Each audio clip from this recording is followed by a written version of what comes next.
Oh, hi. So, what did I do this week? Well, I watched a video a week or two ago by Dave, who's the old guy on YouTube who used to work for Microsoft and did a lot of things over there. And he makes videos on YouTube now, and he has the most advanced RGB objects that I've ever seen.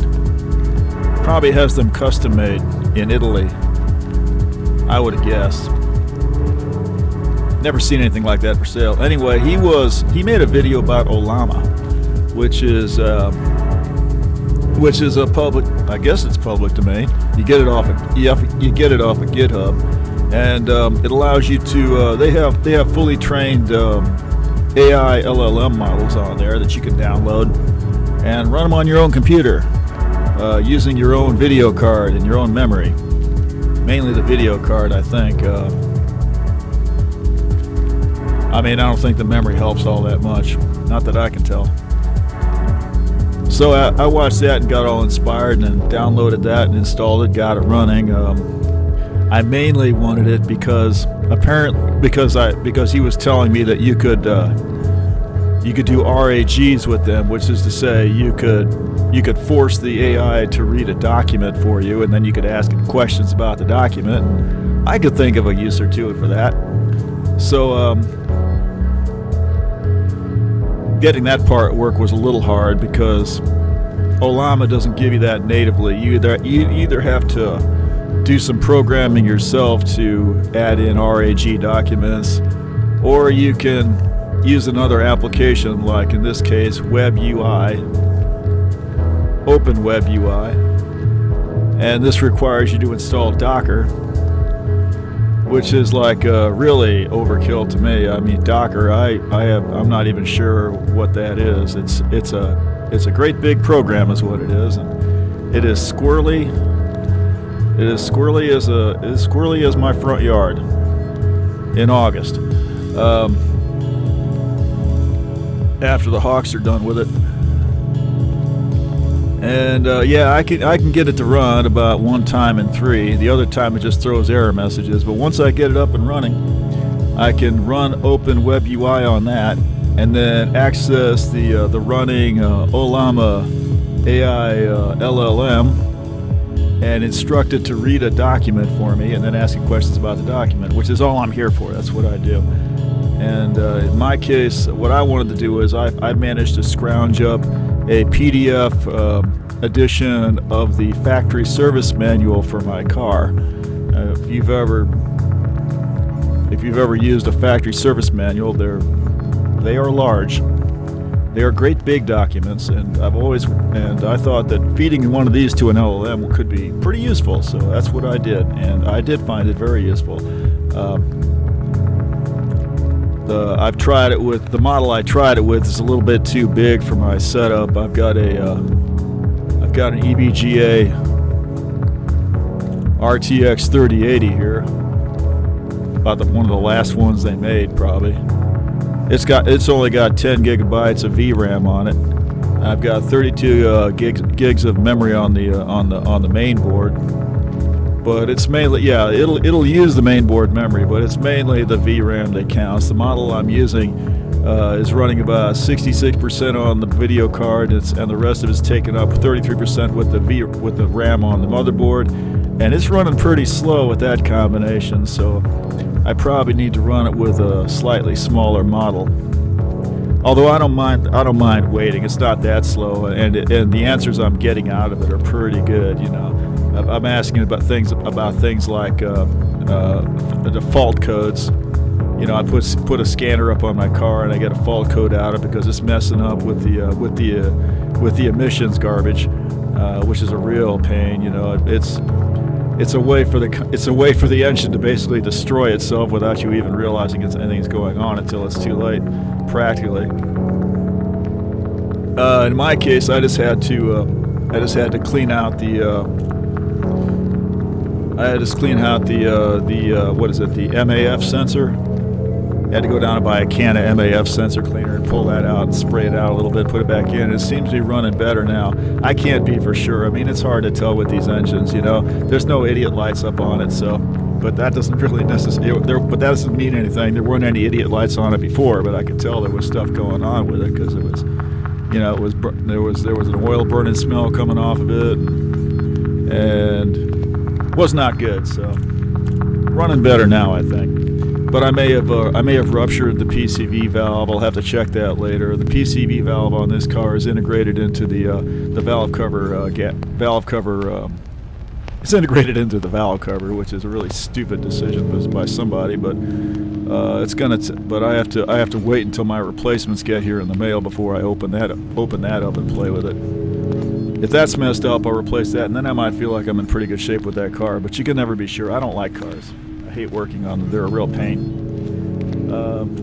But yeah, I found the LLM model was giving me really good answers. You know, it would give me general answers, and then I would say, but wait a minute, I've got this specific model of car, and then it would say, oh well, in that case, you know, here's exactly where your sensor is, and your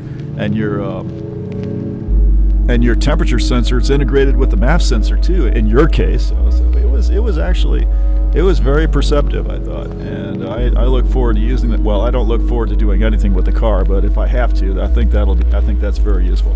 The only problem I have is that it's kind of hard to find great big hefty PDF documents to feed into these things, but I'm going to keep looking, and the more I find, I'm just going to chunk them in there and see what kind of use, because that's a good practical use for these things, I think.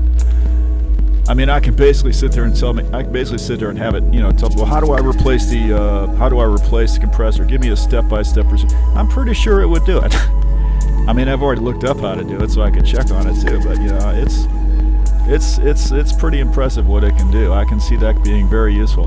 I'm gonna keep looking for more documents to feed that thing for sure. As far as this game goes, I've just been doing the same thing I've been doing for weeks, which is taking this Python 2 and running it in conflict zones. I've just ran one here, and I'm just waiting for. I'm just drinking coffee and waiting for the next wave to come through. If you sit here long enough, eventually a wave will come through. If it doesn't, I can just pop out and come back in. Yeah, it's the same setup I've had before. The only thing I've changed since the last time I did one of these videos is I finally got around to adding deep plating to the hull, which is just a lightweight hull with heavy duty reinforcement on it. I was kind of hoping that the next wave would come in through here while I was talking, about the time that I ran out of stuff to talk about, which is right about now. Yeah, I seriously don't have nothing else to tell you here.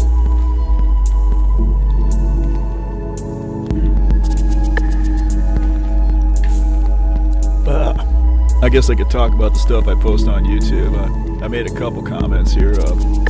Chris Saliza, who is a personality that used to write editorials over there for CNN, or maybe he still does. I don't know. I wasn't a big fan of him, but he did a video about the Washington Post not endorsing Kamala Harris, and I believe he's basically opining that they're kowtowing to Trump before the fact, basically because they're a newspaper that's owned by billionaires. I think they're saying it's Bezos in this case, and which is a theory I've heard earlier on, actually. Yeah, which is the one I'd agree with. You know, my comment for that was that, well, you know, billionaires, or very rich people anyway, have traditionally always done well under fascism, as long as they're loyal and white, of course.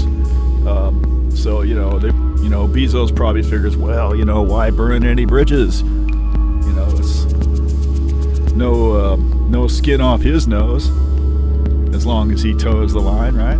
Okay. Keeping your mouth shut costs nothing, right? Just because you're a newspaper. Oh well. Yeah, I still don't see no income in here. What else did I post today? I make these posts on these. I post these responses on these YouTube videos, and absolutely get no attention for that at all. You know, I'm out here screaming for attention, and nobody pays any attention to me. It's very frustrating. I feel persecuted. Here's a guy complaining about the trolley problem and the lesser of two evils, which, I feel attacked on that. And my response to him was, he's basically saying, well, how do you really know what the greater of two evil is, I mean, who knows? Why must I choose either of these two evils? Why can't I choose some other evil of my own choosing, And I got nothing really to say to a guy like that, really. He's the guy, apparently he's reporting he voted for Nader in 2000, so right there I have no use for this character at all. Yeah, I don't even feel like talking about him. That's a useless person to me. No, sir. If you don't get the logic behind that, I can't help you. Yeah, all I'm saying is you don't pick the lesser of two evils, then you're going to end up with the greater one. The only difference is you ain't going to have no say about it. You're not helping anybody going off at an angle like that. You're just making the situation worse. Yeah, and guy needs to sit down and shut up and toe the line. That's what I say. Yes, sir. Who's this lady? This is the lady that she might be a little weirder than I thought. This is the New Enlightenment with Ashley, and yeah, she might be a little weirder than I thought. From the way she talks, I think she has the idea that society has got some kind of meta structure to it that we can engineer or something. And I don't know about that. Yeah, I think she's being a little bit ambitious with those ideas. She's up here talking about today was it the myth of barter. She's still talking about this Graeber character. David Graeber. Interesting to listen to her talk, but based on what she said, I don't think I'm going to be putting a huge effort out to reading this guy's book. I don't know. It's over my head, I guess. But she's talking about how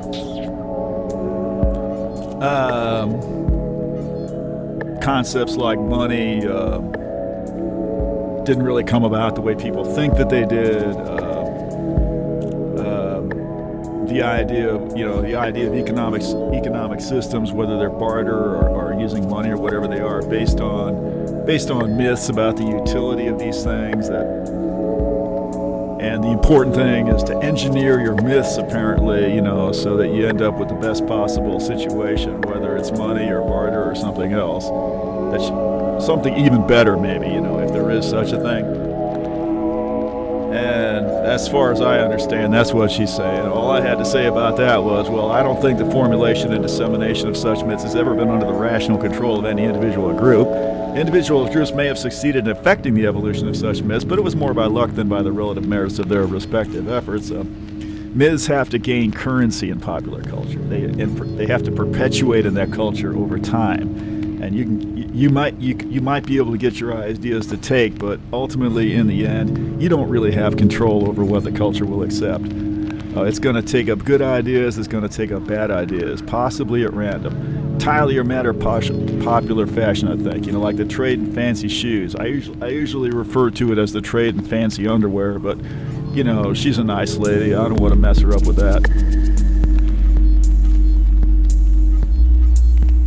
I don't think the enemies are going to show up here. I may have to duck out of here and come back in.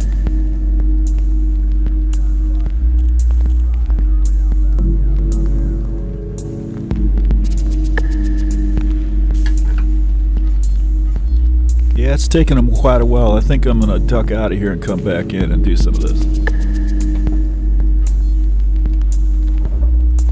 Frameshift drive charging.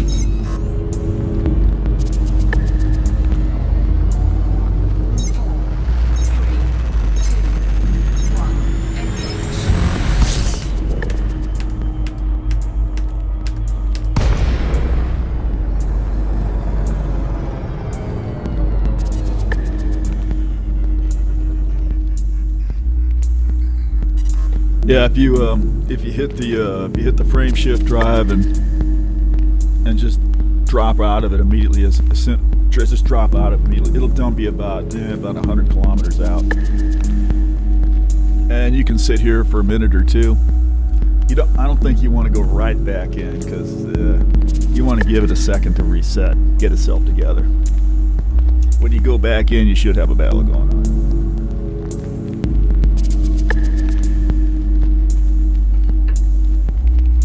Mainly, I'm trying to avoid the situation where I go back in there and all the ships in there are enemies and they immediately attack you. So, don't want that. Frameshift drive charging. Ready to engage. 4, 3, 2, 1, engage.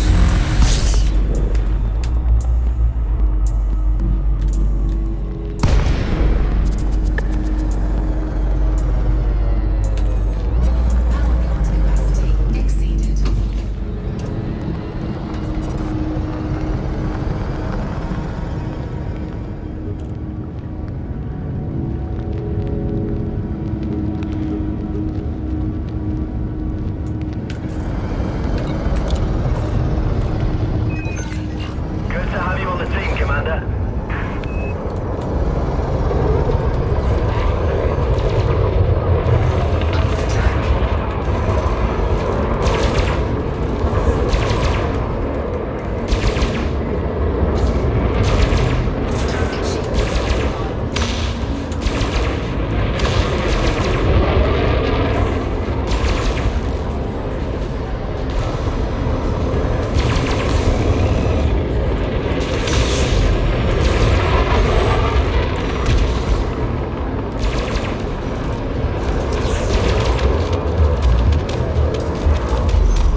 is a little disappointing. I was hoping to get all 4 of the Spec Ops. Good enough, though. I'd say I'd call it a job well done, and I'd say that's my accomplishment for this week. I think I'll go on out here and see if I can scare up some more PDFs to feed to this AI language model. It really is an interesting thing. I think they could be useful. Don't really like chatbots generally. I think there's probably better uses for AI, but this is kind of interesting. I just wish I could find a simpler way to feed RAG documents to them instead of having to use Docker and Open Web UI. You know, maybe I might have to actually learn a little bit of programming for that. Apparently, you can do it with programming, but yeah, I don't know nothing about that. Maybe I can find out more about it. All right, well, have a good evening.